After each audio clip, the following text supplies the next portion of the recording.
अस्सलाम वालेकुम dear student. आज का जो हमारा टॉपिक है बेसिकली वो है मोल्ड्स। मोल्ड्स क्या होते हैं? Moulds basically multi cellular fungi होती हैं।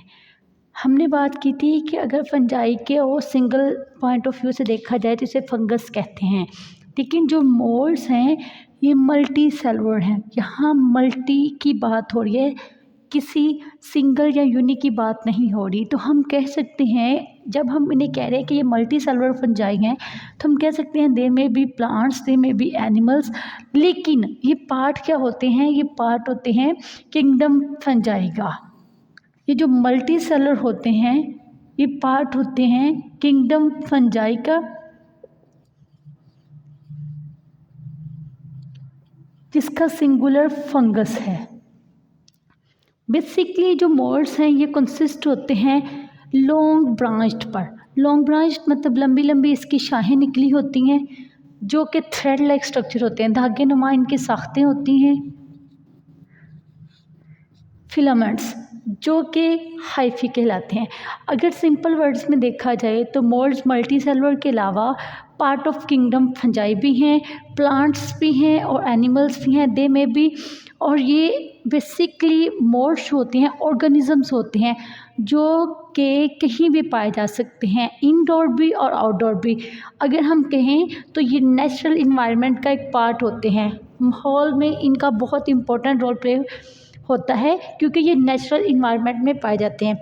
अगर देखा जाए कि इनकी किन किन चीज़ों पर कंसिस्ट हैं, बेसिकली ये लॉन्ग ब्रांच, जैसे कि हमने यहाँ ये लॉन्ग ब्रांच निकाली हुई हैं, ये ट्यूब्स लाइक, जो कि क्या कहलाती हैं? हाइफी कहलाती हैं। इस तरह करके थ्रेड लाइक स्ट्रक्चर इनके बने होते हैं जो कि हाइफी कहलाते हैं। ये बेसिकली मोल्ड्स हैं। अगर हम देखें कि ये नॉन सेप्टेट हाइफी कौन से होते हैं, बेसिकली मैंने कहा अगर थ्रेड लाइक स्ट्रक्चर्स हों तो वो हाइफी हैं। अब नॉन सेप्टेट हाइफी में हम बात करेंगे कि इनकी डिवीजन सेल्स में होती है जो कि क्रॉस करती है सेल वॉल को, और उसको सेप्टा कहते हैं, और ये कहलाती हैं कोएनोसाइटिक। कोएनोसाइटिक हाइफी जो होती है वो बिल्कुल सिंपल इस तरह होती है जैसे कि हमने ये ड्रा किया है। इसके बाहर सेल वॉल होती है और न्यूक्लिक एसिड वगैरह प्रेजेंट होते हैं। बेसिकली अगर देखा जाए सेप्टेट हाइफी को, तो सेप्टेट हाइफी होती है वो फंजाई रखती है, और यहाँ यूँ कह लें the hyphae of the other fungi, या मतलब जो इसकी दूसरी फंजाइज होती हैं या फंगस होती हैं वो क्रॉस वॉल्स रखती हैं सेप्टा की। सेप्टा के लिए वो क्रॉस वॉल्स रखते हैं जिसके ज़रिए या उसके साथ इनका सिंगल पोर या मल्टी पोर जो होते हैं, सिंगल पोर एक सुराख, मल्टी में डिफरेंट सुराख की बात कर रहे हैं, डिफरेंट इसमें पोर्स आते हैं जो कि परमिट होते हैं साइटोप्लाज्म स्ट्रीमिंग में। बेसिकली ये जो हैं हाइफी टर्म कहलाती हैं सेप्टेट की, ये सेप्टेट की होती हैं। जैसे कि हमने यहाँ ड्रा किया है अलग से सेप्टेट हाइफी को, तो सेप्टेट हाइफी में ऐसे होता है, इसमें न्यूक्लाई भी पाए जाते हैं। फिर इसमें ये जो हमने राउंड लाइक रेड कलर में ड्रा किया हुआ है, ये इसको पोर्स कहते हैं। जैसे कि हमने बात की दे में भी सिंगल, ये कोई सिंगल पोर भी हो सकते हैं इस तरह करके, लेकिन ये क्या है, मल्टी पोर्स भी हैं जो परमिट करते हैं साइटोप्लाज्मिक स्ट्रीमिंग को। तो इसलिए यहाँ मल्टी हमारे पास क्या है, पोर्स हैं। पोर्स के अलावा न्यूक्लिक हैं। ये जो हमारे पास ये है, ये तो हो गया ना पोर्स, और ये क्या है, सेप्टम है। अब देखें बेटा जी, अगर हम बात करें तो इसमें जो फंजाई को क्रॉस करके सेप्टा सिंगल या मल्टी पोर्स के परमिट करके साइटोप्लाज्मिक में स्ट्रीमिंग का काम करता है, तो सेप्टम का होना उसमें ज़रूरी है। इसमें न्यूक्लाई भी हैं, सेप्टम भी हैं, पोर्स भी हैं, आउटर कवरिंग यानी इसको शेप देने के लिए और इसकी प्रोटेक्शन के लिए सेल वॉल भी है। ये है सेप्टेट हाइफी। सेप्टेट हाइफी क्या हो सकती है, सिंगल पोर पर कंसिस्ट हो सकती है और मल्टीपल भी कंसिस्ट होती है। आफ्टर देन हम डिस्कस करेंगे काजेस को। बेसिकली मोल्ड्स के काजेस क्या हैं? मोल्ड्स जैसे कि हमने बात की ऑर्गेनिज्म में पाए जाते हैं। मोल्ड्स क्या हैं, ऑर्गेनिज्म हैं जो कि पाए जाते हैं इंडोर भी और आउटडोर भी, पार्ट है नेचुरल इन्वायरमेंट का। आउटडोर भी और इंडोर भी, मतलब ये ह्यूमन बॉडी पर भी अफेक्ट कर सकते हैं, ये प्लांट्स पर भी अफेक्ट कर सकते हैं, ये एनिमल्स पर भी अफेक्ट कर सकते हैं। अगर हम इसके काजेस की वजूहात की बात करें मोड्स जो हैं ये काज करते हैं बायोडिग्रेशन।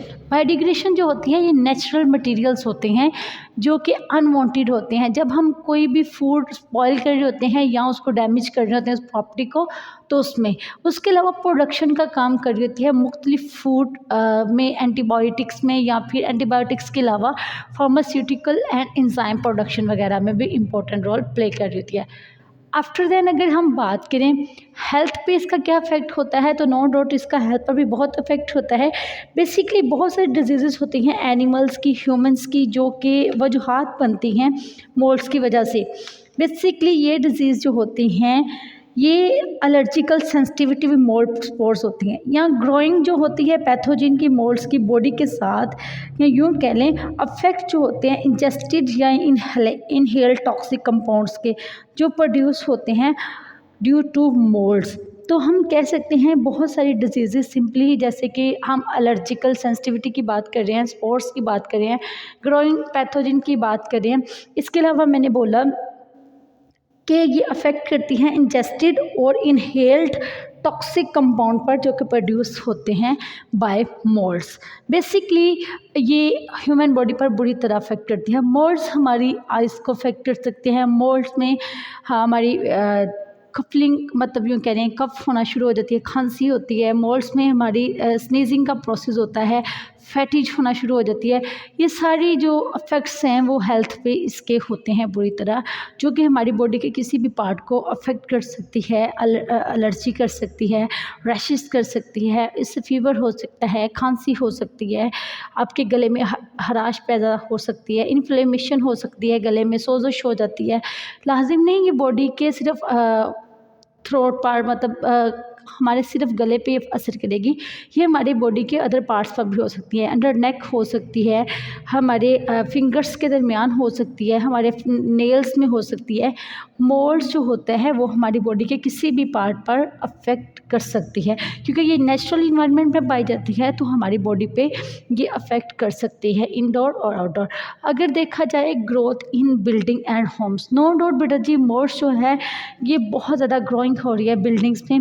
ये इसकी डिफरेंट वैराइटीज़ होती हैं, जैसे कि हमने देखा बहुत सारी जो दीवारें होती हैं उन पे मोल्ड्स आ जाती है। वो इस तरह होती हैं, वो ब्लैक कलर की उनके ऊपर लेयर आ जाती है। अगर हम हाथ लगाएं तो हमारे हाथ पे उसकी ब्लैक लेयर आ जाती है।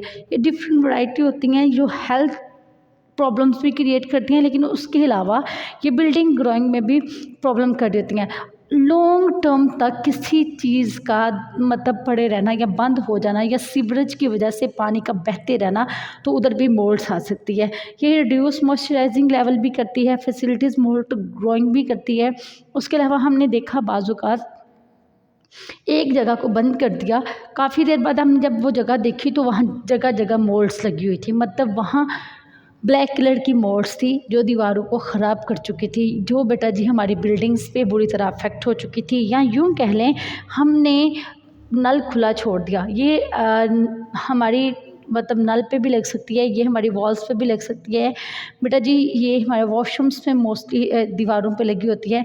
मतलब जो हम पानी का अगर बहाव होता रहे तो मोल्ड्स वहाँ अपनी ग्रोइंग का प्रोसेस को बढ़ाती रहती है। ये था हमारा आज का topic. Thank you so much.